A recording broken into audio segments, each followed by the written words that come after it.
Quand vient le moment de créer un nouveau PJ, il y a plusieurs écoles. Ceux qui ont déjà une multitude de concepts de PJ qu'ils ont creusés à fond et qu'ils attendaient avec impatience de pouvoir sortir. Ceux qui ont une vague idée de ce qu'ils veulent jouer, sans grand détail. Et puis il y a ceux qui n'en ont aucune idée, mais vraiment absolument aucune. Que vous soyez dans un cas ou bien dans un autre, ça tombe bien, aujourd'hui on va essayer de vous aider à donner vie à vos PJ.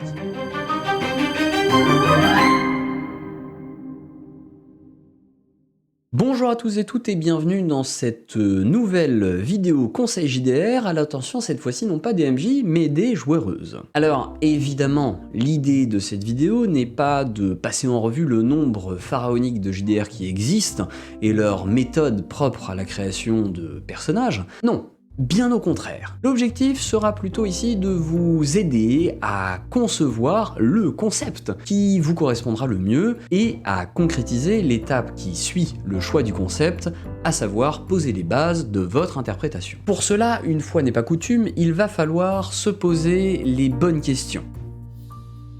Ces premières questions, si vous avez déjà votre idée de concept, vous devriez déjà y avoir répondu. Dans le cas contraire, ce sera un travail d'introspection pas inutile, vous verrez. Quel rôle souhaitez-vous endosser dans le groupe ?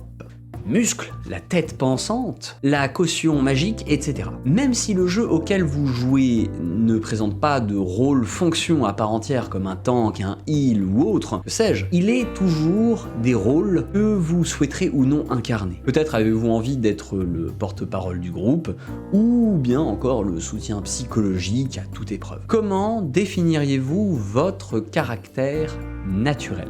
Pour vous aider, vous pouvez aussi demander à quelqu'un de le définir pour vous. Social, ou discret, réfléchi, ou spontané, voyez là où vous vous situez. Cela vous aidera à placer les prochains curseurs dont nous allons parler. Qui sont les personnes avec lesquelles vous allez jouer ? Je ne parle pas uniquement de la composition du groupe, des PJ auxquels il vous faudra vous intégrer. Non, je parle bel et bien des personnes, qu'elles soient joueuses ou MJ. À quel point êtes-vous proche de ces personnes ? Vous sentez-vous parfaitement à l'aise d'aborder tout type de situation avec elles ? Probablement pas. Alors découlant de cette question, quels sont les sujets avec lesquels vous n'êtes pas à l'aise ? Que ce soit par le fait de la présence de personnes en particulier à votre table ou de votre vécu, vous avez sans doute des sujets avec lesquels vous ne souhaitez pas jouer. Et même si cela doit entrer dans ce que l'on appelle un contrat social autour d'une table, il est important que vous en soyez bien conscient au moment de la création de votre personnage afin d'éviter d'y intégrer des traumas qui sont peut-être les vôtres ou ceux de personnes que vous connaissez. N'allez pas vous tourmenter en décrétant qu'il faut combattre le mal par le mal et construire un personnage qui se complaît dans l'exploration des fonds marins si vous êtes thalassophobique. D'une part, je ne suis pas persuadé que cela vous aide et d'autre part, cela risque très fortement d'entacher votre expérience de jeu. Avez-vous une thématique chère à votre cœur ou un message que vous souhaitez faire passer ? Le JDR est un moyen idéal de gommer ce qui ne nous plaît pas dans la vraie vie ou d'aborder des sujets de société auxquels on tient. Alors, si vous êtes particulièrement sensibilisé à la cause animale et souhaitez faire un personnage qui veut défendre justement le droit des animaux, eh bien surtout, ne vous privez pas. Avez-vous un stéréotype de personnage en tête ? Ou peut-être une source d'inspiration, un film, un livre, une série ou la vraie vie qui va vous guider dans la création de votre personnage ? Si tel est le cas, pensez au pourquoi vous souhaitez prendre ce modèle. Quelles sont les raisons qui font que vous appréciez cette inspiration ? Sachez mettre des mots sur ce qui vous plaît et ce que vous voulez créer. Quel est le challenge que vous recherchez dans une partie ? Pour cette question, on va se référer directement à une question précédente qui est votre caractère naturel. En effet, peu de challenge en JDR signifie généralement de prendre peu de risques dans le caractère de votre personnage qui vous ressemblera beaucoup. En revanche, une bonne dose de challenge serait d'incarner par exemple une véritable pipelette pour quelqu'un de particulièrement timide ou de jouer le diplomate pour quelqu'un qui se sait avoir le sang chaud.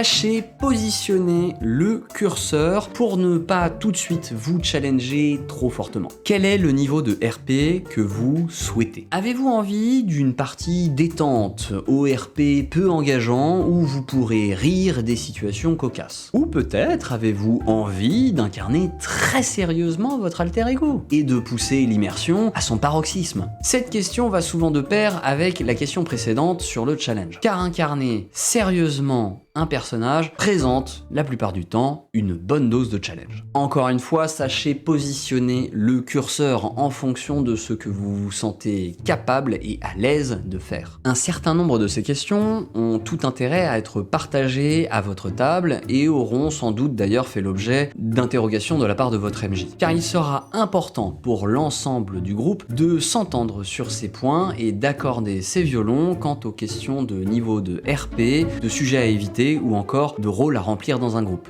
Maintenant que ces questions ont été posées et que vous y avez apporté des réponses, vous devriez vous sentir bien plus à l'aise dans l'étape de conception propre au système de jeu de rôle auquel vous allez jouer. Si vous êtes en pleine création de votre PJ, c'est le moment de faire une pause dans la vidéo et de revenir juste après avoir rempli votre fiche. Voilà, je vous laisse quelques instants pour faire pause.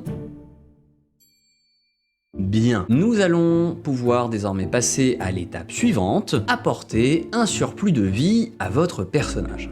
Généralement, c'est le moment où votre MJ vous demande de pondre ce que l'on appelle un background.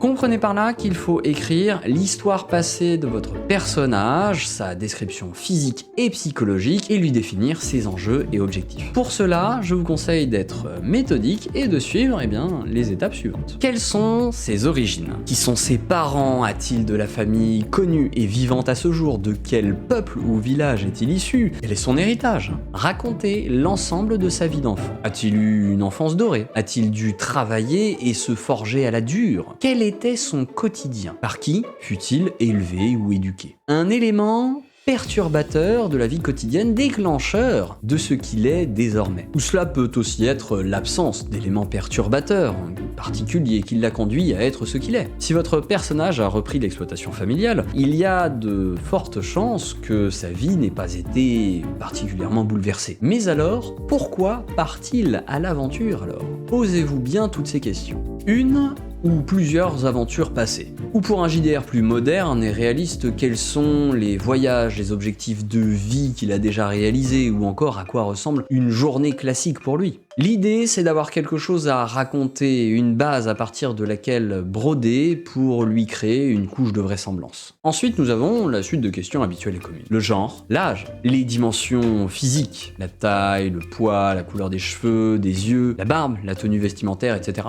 La classe, le métier, la fonction, le comportement social, est-il amical, grognon, agressif, méfiant? Quel est son entourage social? Un trauma, une blessure? Un défaut? Un détail visuel? Quels sont ses croyances et niveaux de connaissances? Pour ces questions-là, si ce qu'elles signifient n'est pas très clair pour vous, je vous invite à aller voir les vidéos précédentes sur la conception de PNJ. Ce sont des éléments communs que vous pourrez y retrouver. Enfin, quelques questions supplémentaires. Qu'est-ce qui l'anime au quotidien? Qu'est-ce qui l'agace? Quelle est sa motivation? À quel destin aspire-t-il? A-t-il des objectifs personnel? Pourquoi s'investit-il dans les aventures que vous allez vivre? Avec les réponses à ces questions, vous devriez avoir pas mal fouillé votre personnage et établi une bonne base pour le jeu. À partir de là, vous pouvez assez facilement construire un background, rajouter des éléments constitutifs de ce background via les questions précédentes. Pour compléter cela, voici quelques conseils supplémentaires pour vous assurer que tout se passera bien à votre table.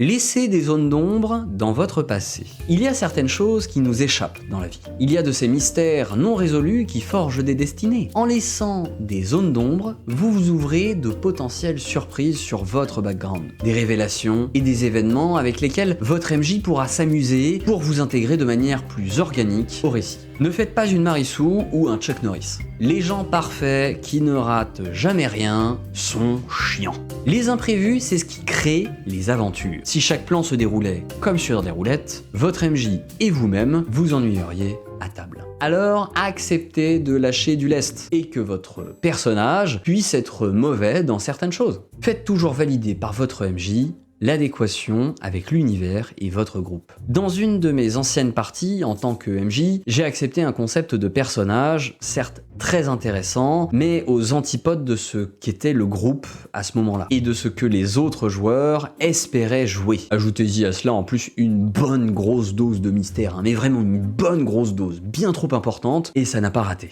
Quand il était en difficulté, ils l'ont laissé mourir sans agir, et s'en sont détournés après lui avoir érigé une sépulture assez simple. Là, en tant que MJ, j'ai commis une erreur, certes. J'ai été trop permissif et n'ai pas anticipé l'adéquation avec le groupe. En l'occurrence, là, le joueur m'avait bien demandé, et si j'avais anticipé tout ça, ça ne serait pas arrivé. Bref, faites toujours valider par votre MJ. Au pire, ce sera sa faute. Établir ce que votre personnage accepte de communiquer de sa vie et ce qu'il préfère cacher. Que cela ne vous empêche pas de délivrer ses secrets plus tard, lorsqu'une quête tournera autour de votre personnage par exemple. Mais il est bon de savoir doser et ne pas déballer l'ensemble de sa vie, son œuvre et ses secrets lors du tout premier feu de camp. Voilà, avec ceci, vous devriez être parfaitement prêt à commencer à jouer votre personnage. Et n'oubliez pas que si certains points ne vous plaisent plus finalement, une fois que vous le jouez, un personnage est voué à évoluer au fil de l'histoire. Alors profitez-en et parlez-en avec votre MJ sur l'orientation que vous souhaitez lui donner et faire évoluer les choses au fil de la partie. Cette vidéo est déjà beaucoup trop longue, alors je vais m'arrêter ici. J'espère que celle-ci vous sera utile, que ces quelques conseils pour la création de vos PJ vous seront utiles et vous permettront d'être parfaitement à l'aise pour le passage à table. Dans la prochaine vidéo, nous étudierons quelques conseils d'interprétation que vous soyez PJ ou MJ. D'ici là, prenez soin de vous, amusez-vous, mais n'oubliez pas, les dés sont jetés.